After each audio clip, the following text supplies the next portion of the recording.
Okay, so this is the 2024 Higher Level Applied Maths Leaving Cert paper, question 2.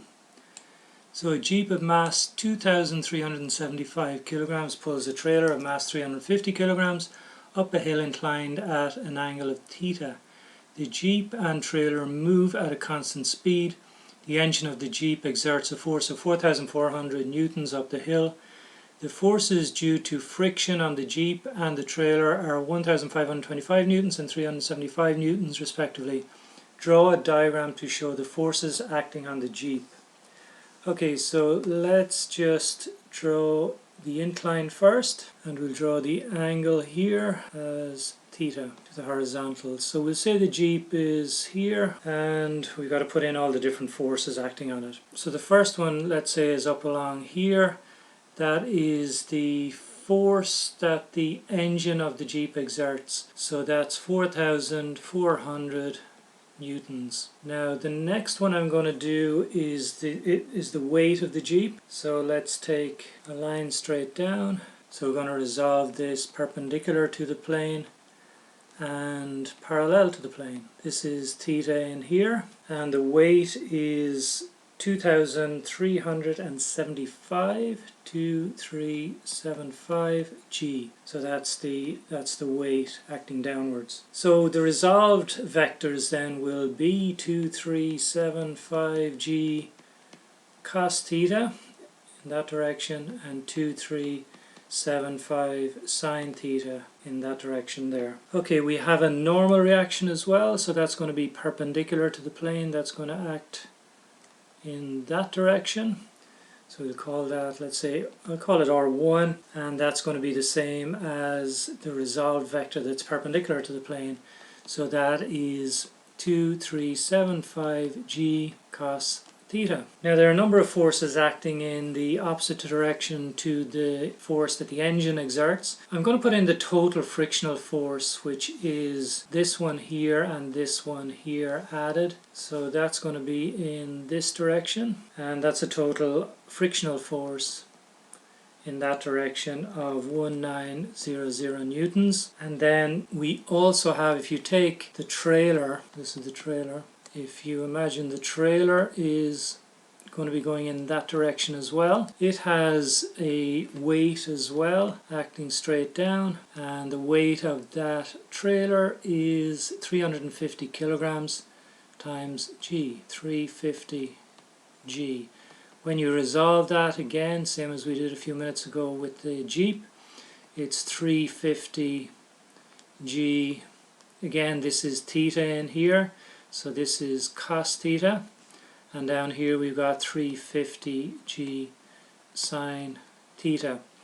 So the other force acting in this direction here is this force here. So that's 350 G sine theta. So I think that's about all the forces that we need to put in there. So this is the Jeep.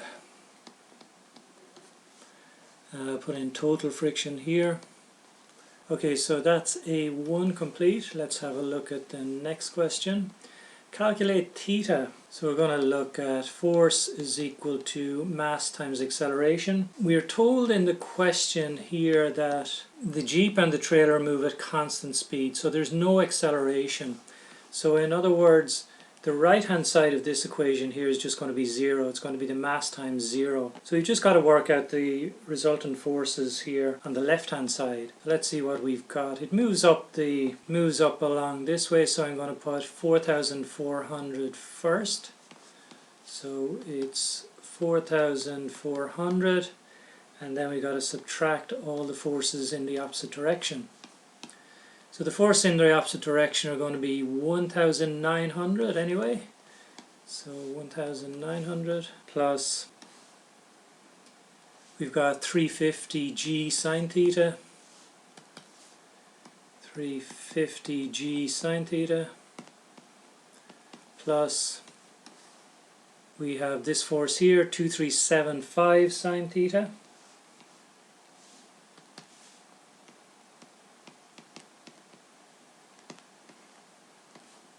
And that's it. So we need to let that equal to Mass times 0, so just 0 on this side. Okay, so we've just got to solve this for theta. So let's see, what can we do here? I'll just take away these brackets first. So it's 4400 minus 1900 minus 350 g sine theta. Actually, what I'll do first is I'll just add these two here. Minus 2725 g sine theta is equal to 0.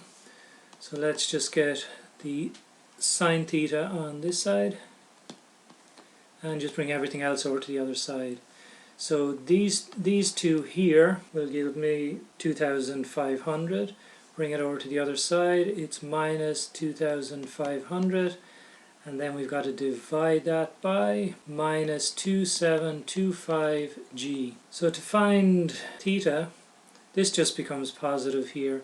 So to find theta, we're just going to do sine inverse of this here. And that's going to give us an angle theta of 5.37 degrees, and that's to 2 decimal places. I don't think they actually, no, it just says calculate theta. Okay, so let's move on to part B. So part B is a connected particles type question. A student sets up the pulley arrangement shown in the diagram. A light inextendable string passes over 2 smooth fixed pulleys and under a smooth movable pulley of mass 6.3 kilograms. The weight W1 is equal to 24.5 newtons is attached to one end of the string, and a weight 2 of 44.1 newtons is attached to the other end. The system is released from rest. Show on separate diagrams the forces acting on the pulley and on each of the weights while they are moving. Okay, so let's start with weight 1. So this is weight 1 here. It has a string going up this way, and we'll call that T for tension. And it also has force acting down this way of 24.5 newtons. 24.5 newtons. This is weight 1. Let's have a look at the pulley. So the pulley is circular. We have 2 strings coming out of it, and they will also have force upwards of T tension, and then the weight acting down. The weight is 6.3 G. So that's the pulley, and then we have weight number 2. Again, we have the tension in the string acting up, and we have the weight acting down, which is 44.1 newtons. And I'm just going to stick in the accelerations here as well. I'm going to say this pulley is moving up with acceleration A. This pulley here is moving up with acceleration B. So that means I'm going to say this one here is going to move down with acceleration A plus B over 2. And that's it for that part of the question. I presume they're going to ask us for, yes, they're going to ask us for the tension in the string. Okay, so let's start with weight 1. It's moving down, so we're going to say the force down minus the tension is equal to mass times acceleration. Now the only thing we don't have here is the mass, so we have the weight, so what we do is just divide that by 9.8, and that will give us the mass. So when you divide 24.5 by 9.8, you get 2.5 kilograms. So we have the tension acting up minus the force acting down, which is 24.5. That's the resultant force there, and that's going to be equal to its mass, as I said, is 2.5 kilograms, and that's times the acceleration, which is A. So I'm going to say this is equation 1.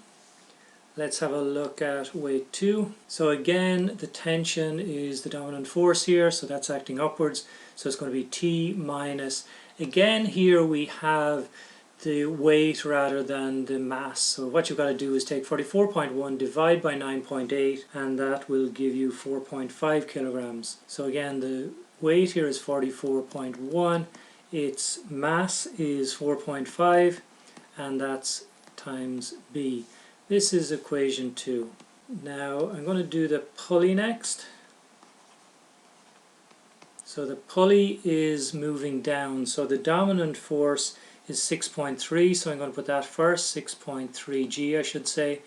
I've got to subtract 2 tensions, 2 forces acting upwards, 2 T's, and that's going to be equal to its mass, which is 6.3, times its acceleration, which is a plus b over 2. Now while I'm at it here, I might as well just convert these. So a here is equal to t minus 24.5 over 2.5, because I'm going to substitute that in here. And also here I want b, so I'm going to say b then is going to be equal to t minus 44.1, and that's over 4.5. So I'm going to put those two in here, and then we just got to solve for t. So let's do all of that. So let's see, we have 6.3g minus 2t is equal to 6.3 times, so it's a plus b over 2, so that's going to be t minus 24.5 over 2.5 plus b, which is t minus 44.1 over 4.5. All of that is over 2. So that's just this part here. So now we have an equation with just t in it, so all we got to do is solve for t. So my next line is going to be, let's see, 6.3g minus 2t is equal to. So the first thing I'm going to do here is I'm going to take this 2 and divide it into 6.3. So that'll give me 3.15, and inside the bracket then I've got t minus 24.5 over 2.5 plus t minus 44.1 over 4.5.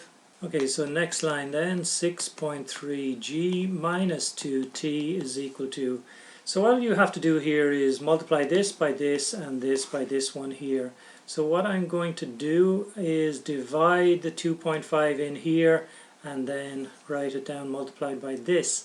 So when you divide the 2.5 into 3.15, you get 1.26 multiplied by t minus 24.5. Then divide the 4.5 into 3.15, so that's plus 0.7 times t minus 44.1. There are any number of ways you could approach this calculation. This is just the way I'm doing it. So we have, let's see, 6.3g minus 2t is equal to, I'm just going to multiply all of this out. So it's 1.26t minus, we've got to multiply these two now, so that'll give me 30.87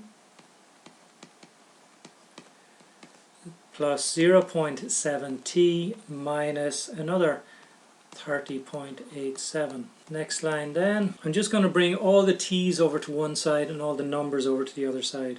So what you actually get when you do that, on the left hand side you'll end up with minus 3.96t, on the right hand side minus 123.48. Just divide across then and you finally get a t is equal to 31.18.